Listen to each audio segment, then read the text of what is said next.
Halo semuanya, kali ini kita bakal bahas konsep fisika terkait gaya kolom.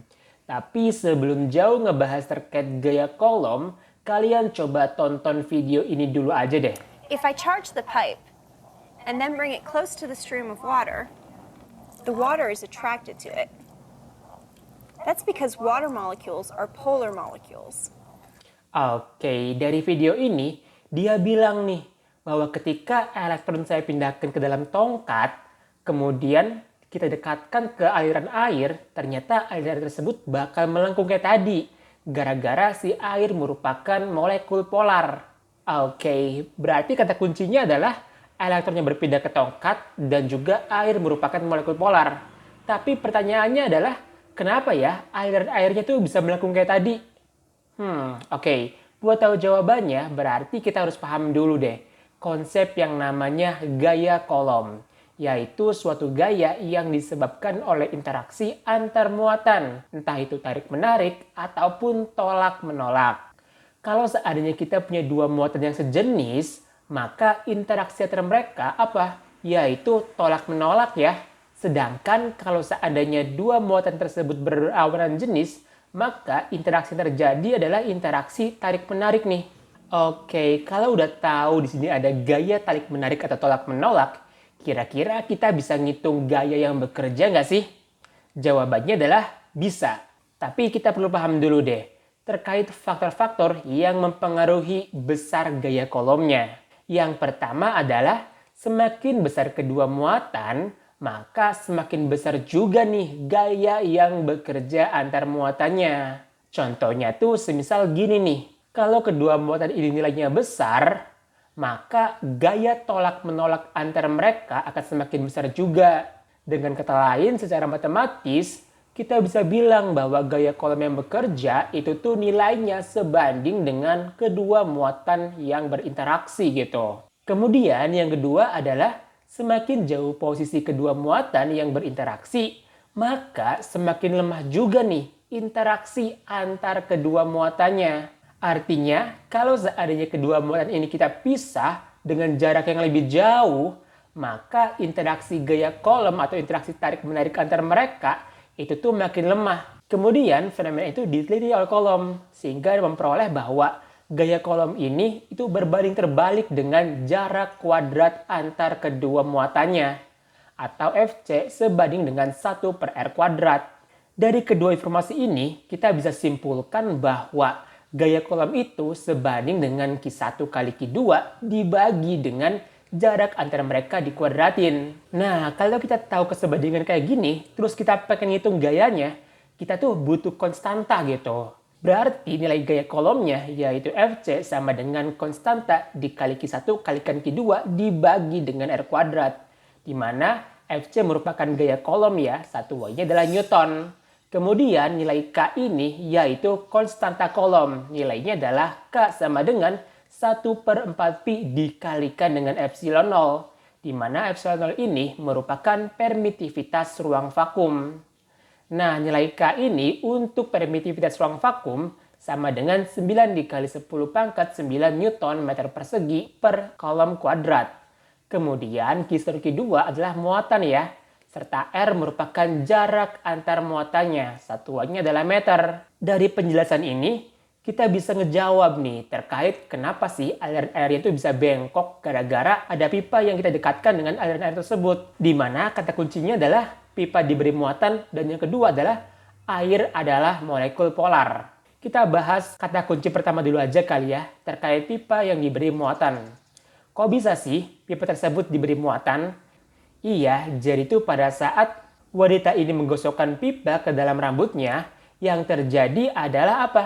Yaitu elektron yang ada di rambut wanita ini, dia tuh berpindah ke pipa tersebut. Nah, ini nih proses memindahkan elektron dari rambut ke pipa. Kemudian terkait air adalah molekul polar, kurang lebih kayak gini nih, di mana ini merupakan molekul oksigen dan ini merupakan dua molekul hidrogen.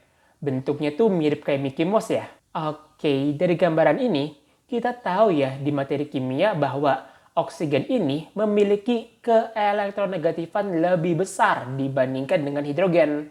Alhasil kita bisa simpulkan nih, keelektronegatifan oksigen yaitu sigma minus, sedangkan keelektronegatifan hidrogen kita tuliskan sigma plus. Artinya apa? Artinya seakan-akan air itu mengalami pengkutuban, kutub negatif dan kutub positif nih di sini. Jadi saat tongkat tersebut dikasih elektron, maka molekul air dia tuh bakal berpindah nih posisinya. Sehingga dia bakal tertarik gitu. Karena di sini ada kutub positif, ada kutub negatif nih. Dia bakal saling tarik menarik gitu. Sehingga air ini dia bakal melintas dengan lintasan berbentuk lengkungan. Mendekati si pipanya gitu. Oke, jadi itu ya penjelasannya. Kenapa aliran air bisa melengkung gara-gara ada pipa yang didekatkan terhadap aliran air tersebut. Berikutnya, kalau kita pengen tahu lebih dalam nih terkait macam-macam kasus interaksi gaya kolom, ada banyak sih sebenarnya. Cuman kita rangkum ya menjadi 3 bagian aja nih. Yang pertama yaitu interaksi antar muatan yang segaris. Contohnya tuh kayak gini nih. Jadi ada muatan Q1, Q2, dan Q3. Di mana jarak antara Q1 dan Q2 yaitu R12. Dan jarak antara muatan Q2 dan Q3 yaitu R23. Terus kalau seandainya nih kita pengen tahu berapakah total gaya yang dirasakan oleh Q2? Oke, jadi gini. Kita perlu garis bawahi dulu deh. Bahwa gaya adalah besaran vektor ya. Yaitu suatu besaran yang memiliki arah dan juga nilai. Di sini nilai Q2 dia tuh tertarik oleh muatan Q1 ya. Karena muatannya berlawanan. Berarti ada gaya nih ke arah kiri yaitu F12. Kemudian Q2 juga ditarik oleh muatan ketiga. Maka ada gaya yang arahnya berlawanan yaitu F23. Berarti kalau kita sigmakan maka sigma F2 sama dengan apa? Yaitu F23 dikurangi dengan F12. Kemudian kalau kita uraikan nilainya adalah untuk F23 yaitu K dikali Q2 dikali Q3 dibagi dengan R23 kuadrat. Dikurangi dengan F12 yaitu K dikali Q1 kali Q2 dibagi dengan R12 dikuadrat ini. Nilai yang sama kita bisa kelompokkan yaitu apa? K dikali Q2 kurung buka Q3 dibagi dengan R23 kuadrat dikurangi dengan Q1 dibagi dengan R12 kuadrat gitu. Nah, ini merupakan ide dasar terkait interaksi antar muatan segaris. Apakah soalnya cuma kayak gitu doang? Jawabannya adalah enggak gitu. Tergantung kreativitas pembuat soal dan juga kalian cara ngejawabnya. Kemudian, berikutnya adalah interaksi antar muatan yang sebidang. Contohnya adalah ada 3 muatan membentuk segitiga sama sisi nih kayak gini. Terus yang ditanya adalah berapakah total gaya kolom yang dirasakan Q2? Oke. Jadi gini nih. Kita kan udah tahu ya bahwa gaya merupakan besaran vektor. Yaitu besaran yang memiliki nilai dan juga arah. Di sini nilai Q2 tuh ditarik oleh Q3 karena kedua muatan ini berlawanan jenisnya ya. Sehingga ada yang namanya F23. Kemudian Q2 juga ditarik oleh Q1 nih. Ada gaya yang namanya F12. Nah, kedua gaya ini ngebentuk sudut. Yang namanya segitiga sama sisi, sudutnya kan 60 derajat ya. Kalau udah kayak gini, kita bisa gunain nih penjumlahan vektor. Yaitu resultan gayanya yaitu sigma F2 sama dengan apa nih? Yaitu akar dari F23 kuadrat tambah F12 kuadrat tambah 2 dikali F23 dikali F22 dikalikan dengan cos 60 derajat nih. Ini merupakan penjumlahan vektor biasa ya. Jadi kurang lebih ini ya, kalau kasusnya adalah bidang segitiga sama sisi. Kalau kasusnya adalah segi 4 dan segi 5 dan seterusnya gimana? Ya kurang lebih sama gitu. Pada prinsipnya adalah kita akan gunain yang namanya penjumlahan vektor kayak gini nih. Kemudian yang terakhir adalah interaksi antar muatan di suatu medium. Maksudnya itu gimana? Oke, jadi gini. Bayangin aja ada 2 buah muatan yang saling berinteraksi di dalam suatu medium gitu. Nah, kalau kayak gini, kita kan tahu ya, nilai K untuk ruang vakum adalah 1/4 pi epsilon 0 sama dengan berapa? 9 dikali 10 pangkat 9 Newton meter persegi per kolom kuadrat nih. Kalau kasusnya ada di medium, berarti epsilonnya bukan lagi epsilon 0, tapi epsilon medium, yaitu permitivitas medium sama dengan epsilon R dikalikan dengan epsilon 0. Epsilon R merupakan permitivitas relatif dan epsilon 0 adalah permitivitas ruang vakum gitu. Artinya apa sih? Artinya gini nih, semisal ya permitivitas medium ini memiliki nilai 2 kali lebih besar dari permitivitas ruang vakum.